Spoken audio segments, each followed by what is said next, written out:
maka kita gunakan forum-forum yang sifatnya mungkin keakraban, kedekatan. Misalnya kita coba nanti buat semacam warung demokrasi. Siap, siap. Jadi ada lesehan, ada makanan-makanan ringan dan seterusnya itu.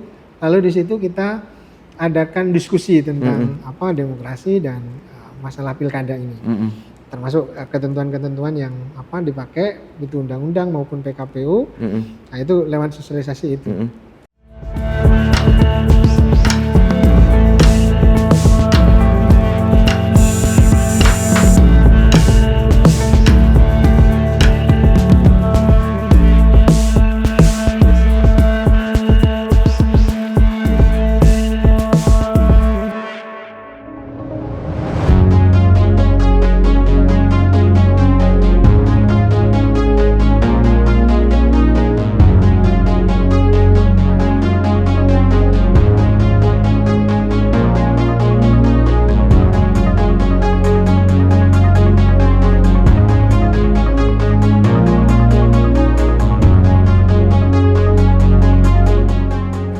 Assalamualaikum warahmatullahi wabarakatuh. Salam sejahtera bagi kita semua. Salam, Om Swastiastu, Namo Buddhaya, salam kebajikan.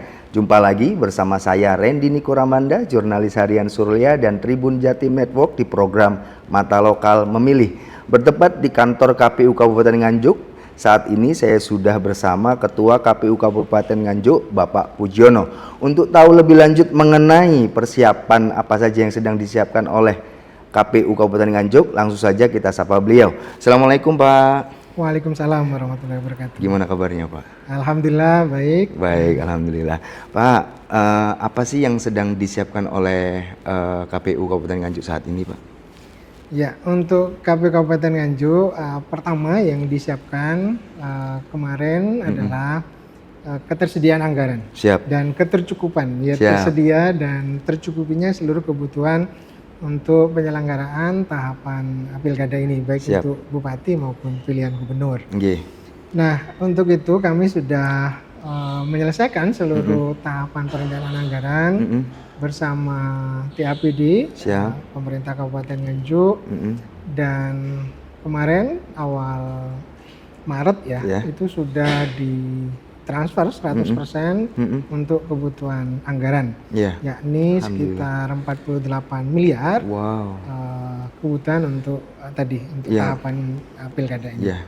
Itu yang berikutnya, selain anggaran Mas, kita juga sudah menyiapkan untuk SDM baik di SDM internal KPU Kabupaten Nganjuk sendiri maupun untuk kebutuhan di tenaga ad hoc. Hari ini kita sudah melantik 100 orang anggota PPK untuk pemilihan kecamatan itu tersebar di 20 kecamatan. Jadi hari ini sudah dilantik tadi, disampaikan oleh KPU Provinsi dan Forkopimda. Lalu insya Allah ini Sabtu depan kita sudah mulai seleksi terbuka untuk PPS. Oh, untuk PPS untuk PPS juga. Ini kebutuhannya 284 desa kelurahan, berarti sekitar 852 personil. Oh, banyak ya, lumayan. Baik, kalau untuk DPT Pak, berapa Pak jumlah kita? Untuk DPT kemarin, untuk pemilu 2024 dan juga akan kita pakai untuk pilkada sebagai bahan untuk penyusunan daftar pemilihnya, itu kemarin sebanyak 855.779. Baik. Kalau kemarin dibuka ya untuk pendaftaran untuk calon perseorangan? Iya. Hasilnya gimana Pak? Iya. Untuk perseorangan kita umumkan kemarin, terakhir tanggal 12 Mei ya.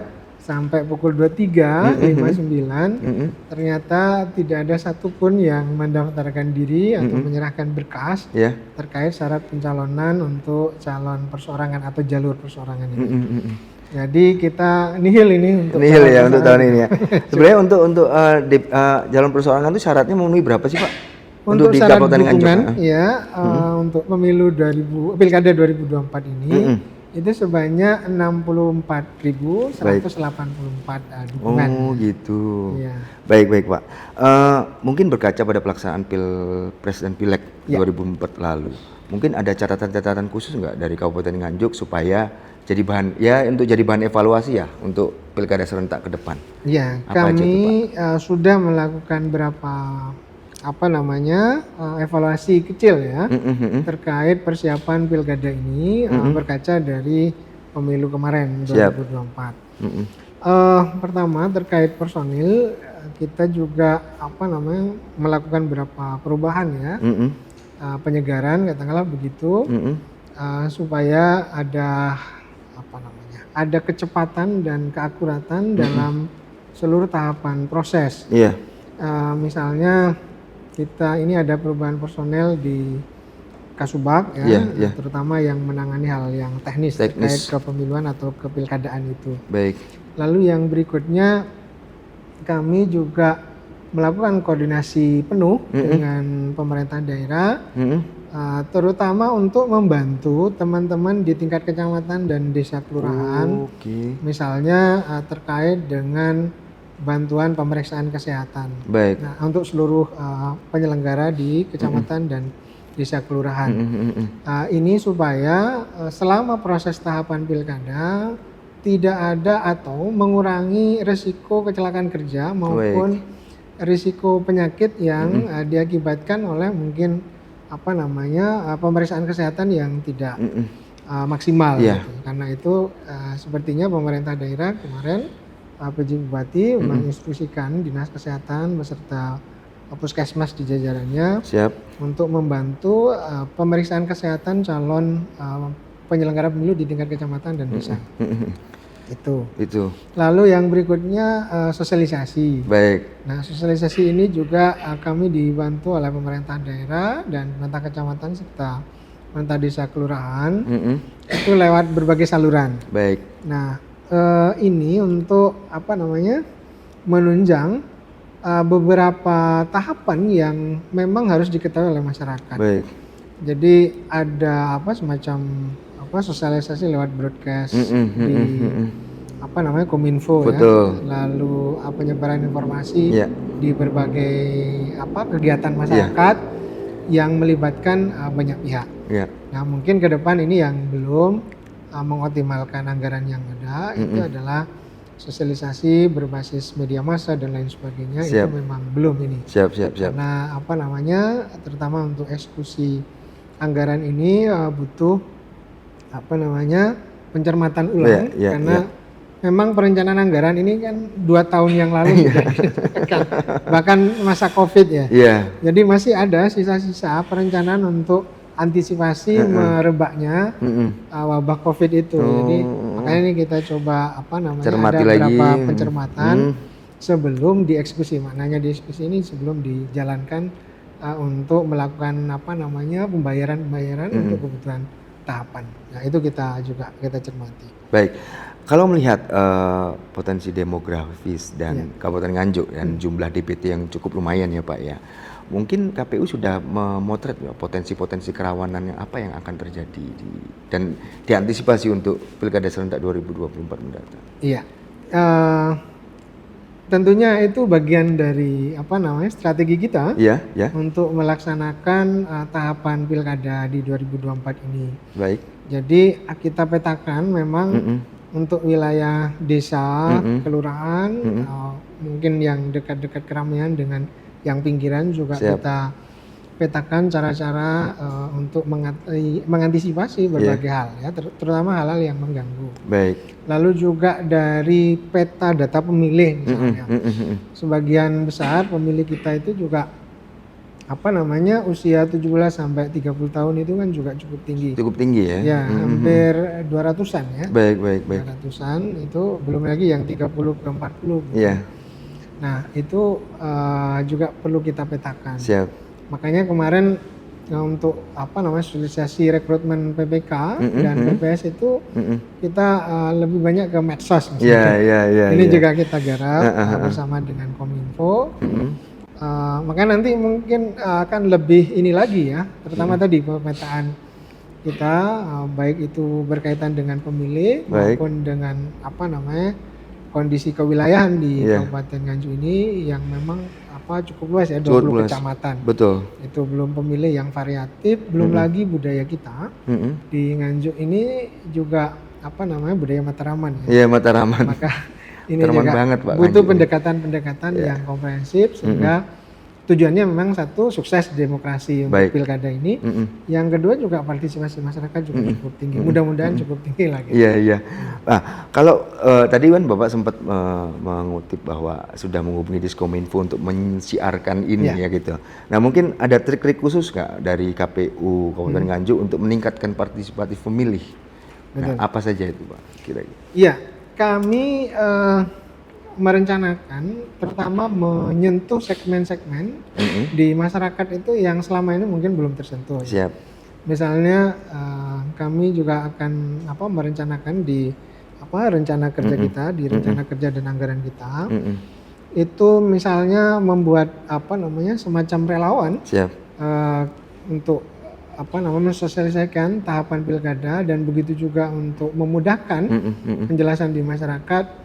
Ada nanti bagian dari perwakilan tokoh disabilitas, tokoh marginal, tokoh agama, tokoh pemuda, tokoh masyarakat. Jadi kurang lebih mungkin 33 sampai 50 orang akan kita rekrut untuk mewakili dari masing-masing segmen itu. Termasuk ya tadi segmen berbasis kewilayahan ya. Masyarakat pinggiran juga butuh nanti diwakili untuk itu. Nah, itu yang mungkin kita kedepankan sehingga pemilu itu memang supaya lebih dekat dengan masyarakat. Pilkada ini lebih dekat dengan masyarakat. Dan ya nanti juga akan ada crash program ya, selain itu yang menyentuh langsung juga secara umum memang juga butuh media massa untuk menyiarkan terutama nanti debat ya. Debat terbuka, terus kampanye dan seterusnya. Memang butuh kayaknya kita juga merencanakan untuk melibatkan media. Baik. Ya, sehingga informasinya juga utuh, masyarakat juga bisa. Nah, kayak sekarang ini kan media kan sudah semacam rumah besar. Tinggal klik saja. Siap. Atau tidak bisa mengikuti saat itu bisa mengikuti siaran tunda dan seterusnya itu. Baik. Makanya KPU khususnya KPU Kabupaten Nganjuk ini juga punya program yang semacam itu. Ya tadi sekali lagi kami berharap itu 80 sampai 90% masyarakat itu benar-benar mendapatkan akses ke pemiluan. Jadi benar untuk pilkada ini pilkada inklusif begitu, tidak hanya untuk mungkin orang kota saja atau mungkin orang-orang yang berminat dengan pilkada saja, tapi memang untuk semua. Namun demikian ini juga ada tadi sebenarnya titik tantangan besar juga. Kayak di Nganjuk dengan kami melihat ini berapa hari ini setelah kita membuka pengumuman pendaftaran calon perseorangan nihil gitu, tidak ada. Sebenarnya kita juga butuh berpikir ulang ini kita kira-kira perlu apa ini supaya semangatnya kembali ini. Mungkin masih shock dengan pemilu kemarin, kecapean lah belum masih jarum lah ibaratnya Bang ya. Masih kondisi capek sehingga untuk menuju kontestasi di pilkada ini kayaknya masih berhitung. Semuanya berhitung, semua calon berhitung. Sehingga mungkin akan kelihatan ramai itu sekitar pertengahan Agustus. Pertengahan yang mulai datang ya. Tapi kalau menurut Bapak idealnya untuk Kabupaten Nganjuk berapa pasang calon sih? Kita itu pernah paling banyak itu 6 pasang calon. 6 pasang calon 6 pasang calon. Yang itu dari parpol semua atau ada independen? Ada ya, persorangan juga pernah 2 sampai 3 itu. Lalu parpol itu maksimal memang 4 pasang gitu ya. Ya memang idealnya itu antara 3 lah sebenarnya, 3 pasang calon. Cuman memang kita karena bagian dari perencanaan, antisipasi begitu. KPU sebenarnya merencanakan 6 kemarin, 6 pasang calon itu. Tapi dengan dari perseorangan nihil tadi, maka potensi maksimalnya hanya 4 pasang. Tapi untuk di perolehan pileg kemarin yang bisa mengusung sendiri berapa Pak? Atau yang harus koalisi berapa? Yang yang bisa mengusung mandiri gitu ya, tanpa berkoalisi itu hanya 1 partai. 1 partai. Lalu yang lain itu ada 6 ya, 6 atau 7 partai itu harus berkoalisi. Gitu. Kalau berkaca pada pelaksanaan pemilu sebelumnya gitu kan, selalu ada dugaan-dugaan bahwa netralitas, terus money politik, ya, gitu. Mungkin apa sih yang akan disikapi atau diambil langkahnya ketika kemudian itu terjadi di pilkada serentak mendatang? Iya. Ya, kami sesuai dengan tupoksi kita ya, tugas pokok kita dan wewenang kita, maka KPU Kabupaten Nganjuk itu akan lebih mengedepankan pada pendidikan politik. Ya, pendidikan pemilih. Pendidikan pemilih. Jadi pendidikan pemilih kita ini akan kita gerakkan ya. Nah, ini berbagai sarana yang kita punya itu kita akan kembangkan terutama di kecamatan-kecamatan di 20 kecamatan ini, sehingga harapannya mampu mengurangi tadi praktek-praktek kecurangan dalam pilkada, baik itu karena netralitas maupun karena perilaku penggunaan uang dalam politik. Ya. Nah itu kemarin kita coba kerjasama dengan lembaga pendidikan ya, baik SMA, SMK, MA, juga dengan perguruan tinggi ini untuk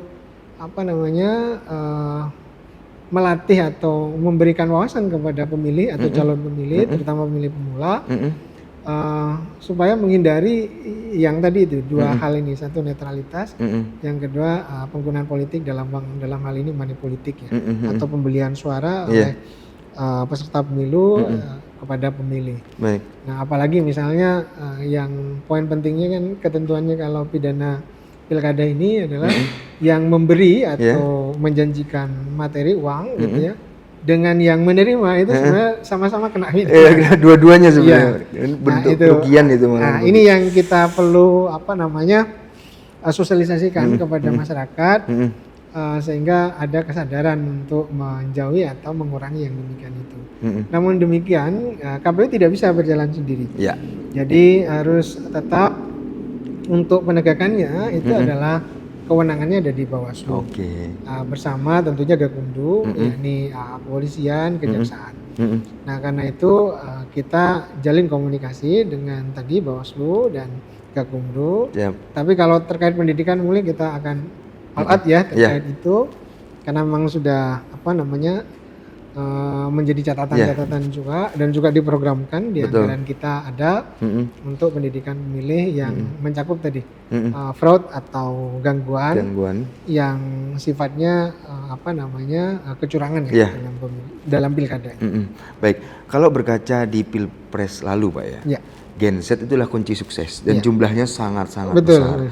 Nah, mungkin ada trik khusus nggak dari KPU Kabupaten Nganjuk untuk mendekati mereka, baik melalui itu media digital, sosmed dan lain sebagainya, atau malah menggelar lomba-lomba futsal mungkin, atau seperti apa Pak? Ada nggak trik? Iya, jadi di perencanaan kita terkait itu kita memang ada dua yang kita program. Pertama mendatangi mereka, lalu juga mereka kita undang ke sini. Jadi ada berapa yang kita gunakan tidak forum resmi ya, forum formal, maksudnya formal itu yang kurang menarik lah begitu. Maka kita gunakan forum-forum yang sifatnya mungkin keakraban, kedekatan. Misalnya kita coba nanti buat semacam warung demokrasi.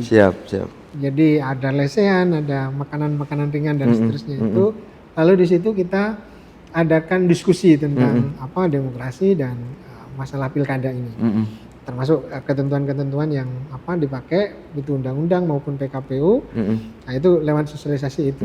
Nah, itu kita ada berapa forum itu kita gunakan untuk itu. Nah, itu menyasar termasuk masyarakat umum dan tadi yang generasi Z ini. Tadi, ya.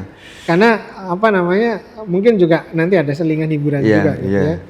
Dan forumnya seperti forum nongkrong gitu. Santai gitu lah gitu ya. Dan sambil ngopi-ngopi nanti ada berapa kali pertemuan di halaman KPU. Kita jadikan semacam kafe demokrasi. Iya, menarik itu kafe demokrasi. Kalau kafe demokrasi mungkin kesannya kota gitu, kita pakai warung demokrasi. Warung demokrasi. Jadi itu. Yang berikutnya kita juga datangi mereka. Datangi mereka. Tadi ya ada relawan yang akan jalan. Lalu kita juga roadshow. Iya. Kepada sekolah-sekolah. Siap. Nah, terutama ini yang tadi kategori Gen Z ini, baik yang di forum-forum formal, maknanya di sekolah-sekolah yang resmi maupun di pondok pesantren. Baik. Ya, termasuk juga mungkin yang punya kelompok PKBM, pusat kegiatan belajar masyarakat itu, juga begitu. Siap. Jadi itu, lalu tadi di forum-forum warga juga kita datangi. Siap. Misalnya kelompok pemuda termasuk yang punya hobi yang sama, tadi di olahraga misalnya. Maka mungkin kita nimbrung juga di kegiatan-kegiatan mereka. Oh, menarik. Ya. Kita tidak merencanakan untuk yang forum resmi misalnya dalam bentuk perlombaan dan seterusnya. Ya sebenarnya karena pilkada ini sudah kontestasi. Gitu.